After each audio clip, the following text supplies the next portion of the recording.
Merhaba, ben Beyza. ODTÜ'de Endüstriyel Tasarım'da 3. sınıf öğrencisiyim. Aynı zamanda yanımda da Doğa var. Sınıf arkadaşım. Kameraman. Efkan var. Odaya saldım.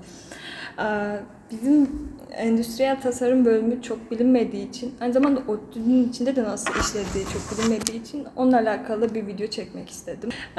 Öncelikle ODTÜ bu bölüme MF ile alıyor. Yani yetenek sınavıyla almıyor ya da başka bir bölümü. O hala devam ediyor mu bu arada? Yok. Yani eskiden. Sanki bir yeniden yetenek sınavına dönecek gibi bir söylemler vardı. MF olmasına rağmen bu bölüme geldiğinizde biraz sürprizle karşılaşacaksınız. Çünkü MF dersi çok az. Evet. Çok az değil, yok bile denebilir yani aslında. Aynen. Bir fizik vardı sanırım. Aynen. Neredeyse TS bölümü gibi bir şey Evet. yani. Bol bol yazıyorsunuz, yazı yazıyorsunuz. Essay. Aynen. Hatta MF olarak olan ders fizik. Fizikte, hatta 1. sınıfta fizik görüyorsunuz. O fizikte 12. sınıf fiziğin aynısının İngilizcesi. Ve daha az hesaplamalısın. Ama yine de geçemiyorsunuz, orası ayrı. Bir de strüktür var. Evet. Fizikle en alakalı. Aynen, o da bir ileri versiyonu ama ne kolay yani. Online'da kolaydı. Tabii burada küçük bir tırnak. Biz online okuduk. Evet. Birinci yılın yarısını yüz yüze okuduk. Ondan sonra online okuduk. Aynen. Ve şu an 3. sınıf yani. Seneye mezunuz. Hani o yüzden bizim deneyimlerimizle sizin yaşayacağınız deneyimler arasında fark olacaktır. Bunu da gözünüzden kaçırmayın. Genel şeyden bahsedeyim. 1. 2. sınıf, 3. sınıfta neler yapıyoruz falan. Onlardan bahsedeyim. 1. sınıfta bir varoluşsal krizler yaşıyoruz. Ben nereye geldim, nereye düştüm gibi. Aynen. Ne yaptığınızı asla anlamıyorsunuz.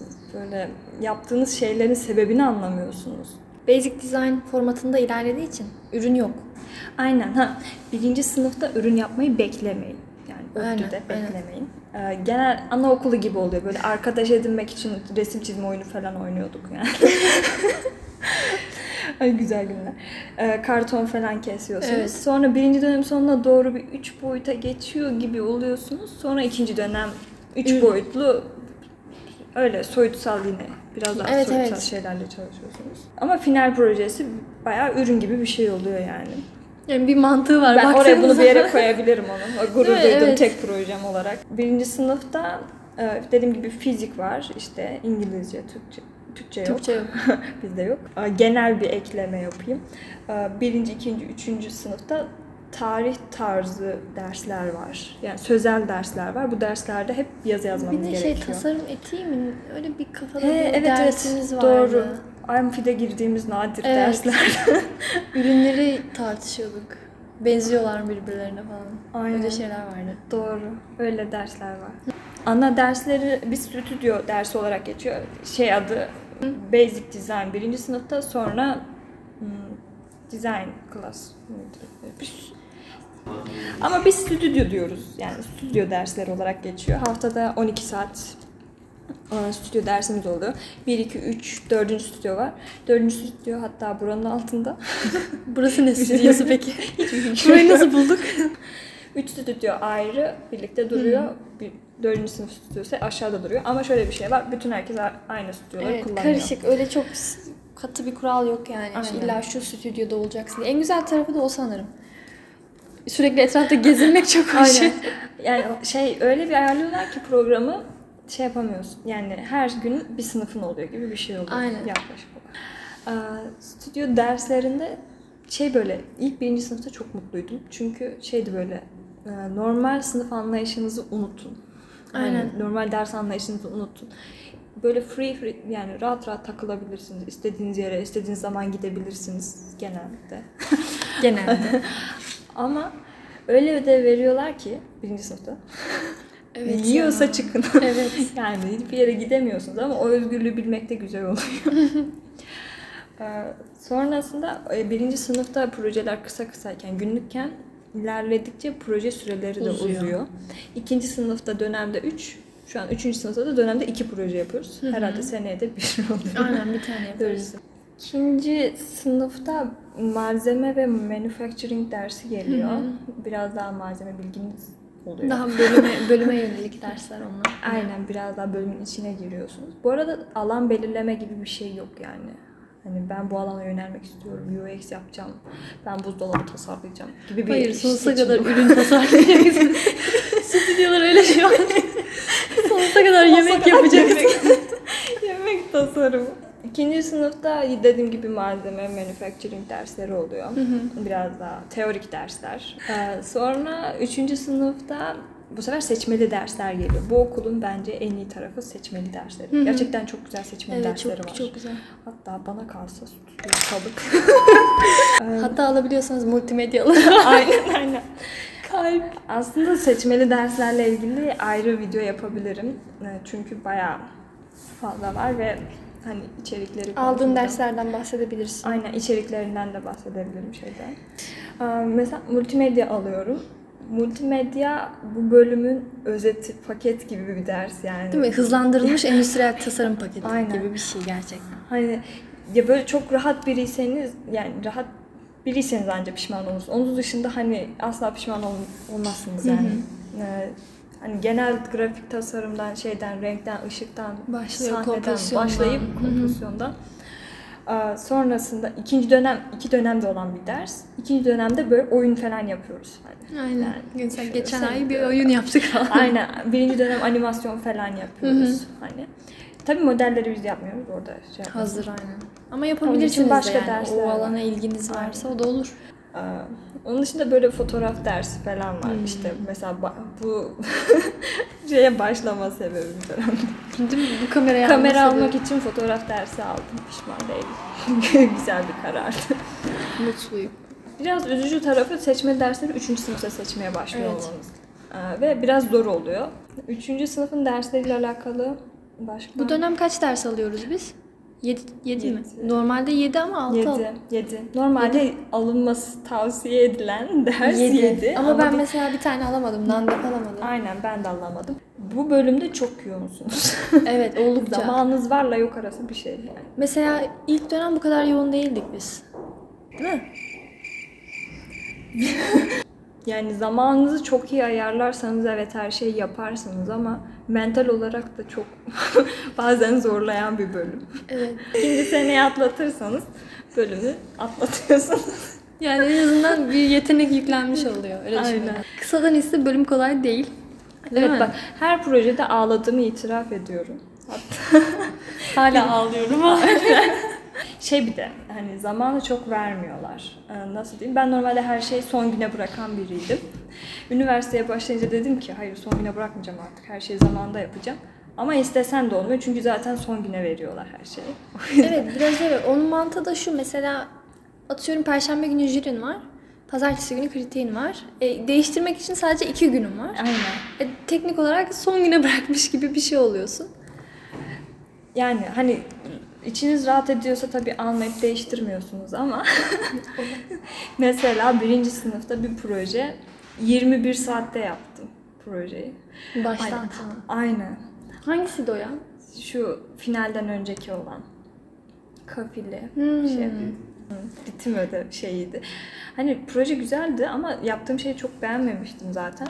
Ama ağlamaya zamanım bile yoktu. Hani çarşambaydı herhalde bitme şeyi. Perşembe günü başlayacaktım. Değiştirebileceğim bir şey Perşembe. Perşembe sabah İngilizce sınavım vardı. Sabah kalkıp okula gittim İngilizce sınavı. Öğlen eve geldim. Yemek yedikten sonra ödevi yapmaya başladım. Akşama kadar yaptım, yemek yedim. Geceye kadar yaptım. Annem yardım etti, uyudu. Sonra ben gece boyunca sabaha kadar tekrar yaptım. Annem işe gitmek için kalktı. Tekrar yardım etti. İşe gitti. Ben öğlene kadar kaça? 10'a 11'e kadar falan tekrar yaptım. Yarım saat uyuyup okula ödevi vermeye okula geldim. Zor. Bir de senin evle okul arası ne kadar sürüyor? 1 saat. Düşün yani onun için. 1 saat biraz... Benim büyük ihtimal ağlamak ama benim rahatlama şeyim falandır büyük ihtimal. Öyle zaten Herkes ya, ağlamıyor. evet. Yani hani o jüride ağlama şey bizde yok. Yani belki online olduğu içindir. Olabilir. Online olduğu için olabilir. Ama çok harsh, yani çok şey değiller. Jüriler.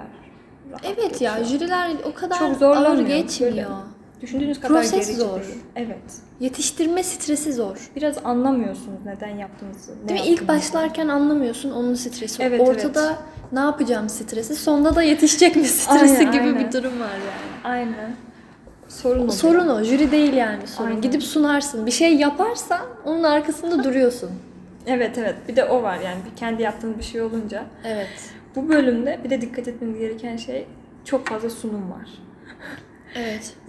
Her şeyde sunuyorsunuz. Ona bir alışmanız gerekiyor. Mesela 3 saatlik bir stüdyo dersi olsa bile sonunda bir sunum yapıyorsun. Bu dönem öyle ilerliyor mesela. Sürekli sunum yapıyoruz. Evet. Hani kritikte de bile sunum yapıyorsun yani. Hani bu artık senin şeyin haline geliyor. Evet. Ama bu güzel Doğal. bir İletişim kurman Evet. gerekiyor zaten yani. güzel bir yetenek kazandırıyor yani. Evet evet.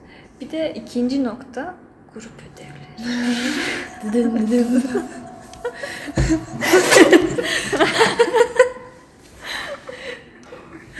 bu yani bu bölümde tahmin edemeyeceğiniz kadar fazla grup ödevi Evet. var. Hani Hele şu an biz WhatsApp'ta böyle 5-6 tane grup var herhalde. ve işin komik tarafı mesela dedik 6 ders alıyoruz. 6 dersten 4'ünde grup ödevim var şu an. Ve 4'ünde de doğayla grup var. bu arada grupları siz seçmiyorsunuz. Evet. %90 size seçtirmiyorlar. Grup ödevleri nasıl peki? Şimdi mesela tarih dersimiz vardı. Poster hazırlamıştık hep beraber. Bir de Kaç kişiydik? süreleri var mesela. Kaç kişiydik toplamda? 6 mı? 6. Ve mesela Makale yazdığımız tarihte şeydi hani midterm yerine grup ödevi vermişti. Ben ilk başta çok sevinmiştim. Midterm olmayacak diye. Tüm dönem grup ödevi yapıyorsun aynı kişilerle. Öyle yani grup ödevi çok fazla. Stüdyoda da çok fazla. Ama bak şey için çok güzel oluyor bence. Araştırma kısmı için ödevleri. Evet.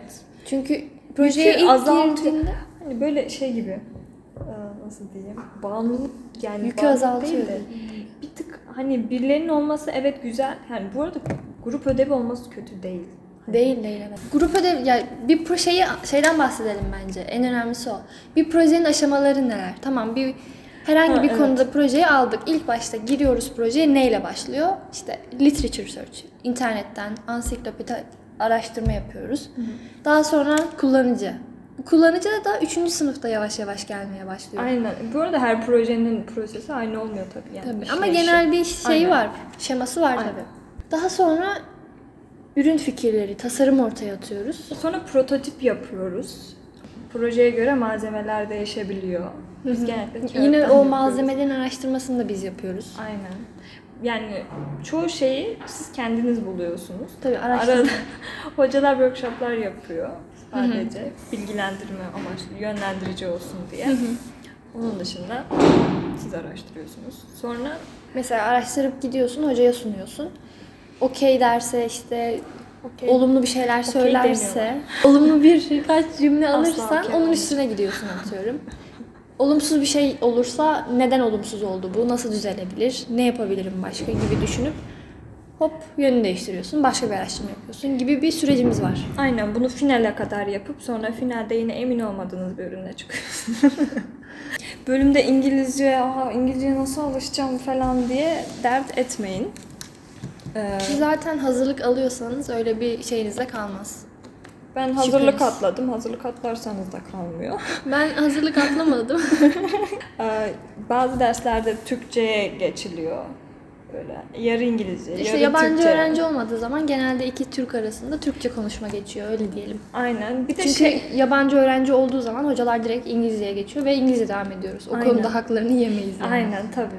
Bir de şey var hani İngilizcem kötü anlamam gibi bir şey yok. Hani hem dediği gibi hazırlık okuyorsunuz hem de anlamadığınız yerde zaten Türkçe'de en son artık böyle şey yapıyorlar yani. Yardım Ya ediyorlar. gidip sorunca yani. hocaya, hocam ben algılayamadım, anlamadım dediğin zaman hoca sana tabii ki de yani anlasaydın demeyecek. Gidip anlatıyor yani. Aynen hani. O konuda yönde. bir sorun yok. Çok yardımcılar. Ya iyi bir ortam var. Bugün atölyede de konuştuk ya.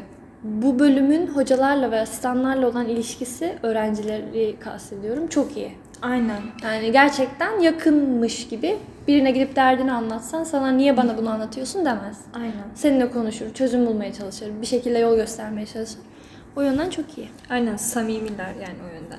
Bölümle ilgili İngilizceden bahsetmek istiyorum. Normalde hani bu bölüm dışında da bir şey. Hani ODTÜ'ye özel bir şey aslında. Ben hazırlık atladığım için çoğu şey bilmeden geldim. O yüzden ders seçimleri benim için bayağı bir sorundu. Ben ders seçimine şeyde gittim, hatta ilk gün havacılıkta gittim. Mimarlık burada, havacılık burada. Havacılık bir de yani ders seçmeye evet gittim en ben. uzak bir yer. Niye gittin acaba oraya? Aynen, arkadaşım orada diye sadece. Ve yani ders seçerken önceden bakıp not etmeniz gerekiyor. Yoksa sonra çok uğraşıyorsunuz. Evet tabii bütün derslerinizi belirlemeniz gerekiyor. Aynen. Ders programı belirleniyor ama şeyde gözükmüyor. O klas sistemde gözükmüyor. Onu ayrı bir yerde doldur x, y, z falan. O her sene değişiyor ismi. Öyle bir şey yazıyorsunuz. Küçük tipler. Mesela İngilizce olayımız var bir de. Sen sorun yaşadın da ben hiç yaşamadım. Course capacity. Ben course capacity'yi yaşamadım ama Bir alamadığını hatırlıyorum. ben arkadaşım dedi ki alsam bir tanesini yeter dedi. Önemli olan almak dedi. Çakışsa da aldı. Bu arada çakışırsa kabul ettiremiyorsunuz normalde. Hani o hocanız danışmanıza göre değişiyor. Değiştirmeniz gerekiyor. EdDrop haftalarında değiştirirsin dedi. Değiştiremedim. Yine çakışıyordu. Ondan sonra gittim dilekçe verdim. Onlar beni bir yere şey yaptı. Ama mesela bu sene ondan vazgeçmişler. Hani çakışırsa bırakmak zorundaydım sanırım. Non-dep'ler de ayrı bir konu bu arada. Bayağı dolu oluyor. Ya şöyle düşün, zaten sizin programınız o kadar dolu ki kendi derslerinizi alınca inanılmaz belirli alanlar kalıyor. Hani bir şeylerden fedakarlık etmeniz gerekiyor. Hani zaten kendi alanınızda çok az ders var ve non-dep'ler için bütün okulla savaşıyorsunuz. Hani o yüzden Savaşıyorsunuz. çok şansınız yok. Kılıçlar savruluyor falan. Bunlardan bahsetmedik. Bugün sabah atölyeye evet. gittik. Bugün mesela bu seçmeli derslerimizden biri. Nasıl yapılmaz? Nasıl yapılır? Workshop dersi, tam adını seçmeli. hatırlamıyorum. Aynen. Aynen, seçmeli ders. 10 kişi alıyorduk şu an. Atölyede alıyoruz. Normalde atölyeye çok girmediğimiz için. Aynen, biz online okuduğumuz için eksiklik hissederek dedik ki bir de atölye görelim. Atölyede bizi görsün.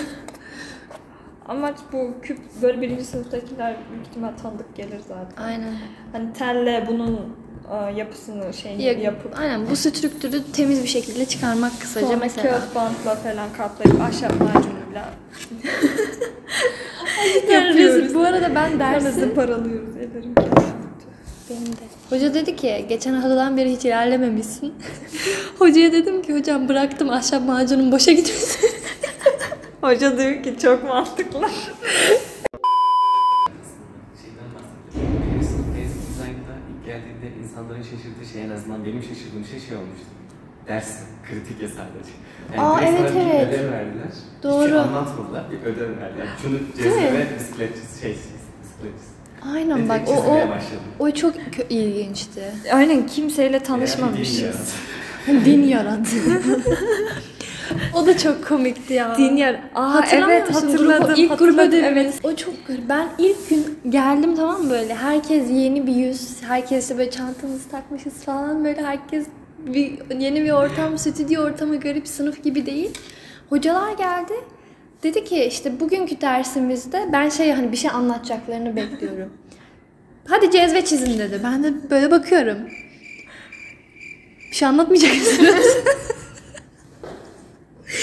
Tamam çizelim. Bir de ben de hani o aralar ne perspektif var ne bir şey, çizdik böyle. Bir de heyecanlıyız bir tık, yeni bir ortam. Cezvenin ağzıyla yüzünü, kulpunu değişik bir şekilde karşı karşıya yapmışım. Hoca diyor ki buradan nasıl dökeceksin? Ben de düşünüyorum doğru çizdim diye. Dedim acaba nasıl dökeceğim? Aynı şey ben de yaptım. Bir de bende var, böyle egoist var. Ben Dökeriz çiziyorum ya, abi, öyle ben biz ya. çiziyorum şeyinde falan. Gelmişim cezvenin ağzını yerini bilmiyorum. Aynen. Bölümde bir çizim bilmiyorum diye hani yapıyorsanız çizim dersleri var. Hatta 4 dönem çizim dersi var. Ve gayet de Biri teknik çizim. Ve gayet de kendinizi geliştirebileceğiniz şekilde bence. Üstüne giderseniz. Ben gitmedim falan. Kendinizi geliştirmeniz gerekiyor. Tabii canım. Yani çok fazla pratik zaten çizim. Pratik dersi. Tamam, Bu arada buraları keseceğim. Kampüsün en güzel fakültesi de bizim fakülte. Evet. Buna da kalıbımı basarım. Buna hemfikirim. O binaları görünce anlıyorsunuz en güzel bina. Aynen, bir gezmeye gelin falan.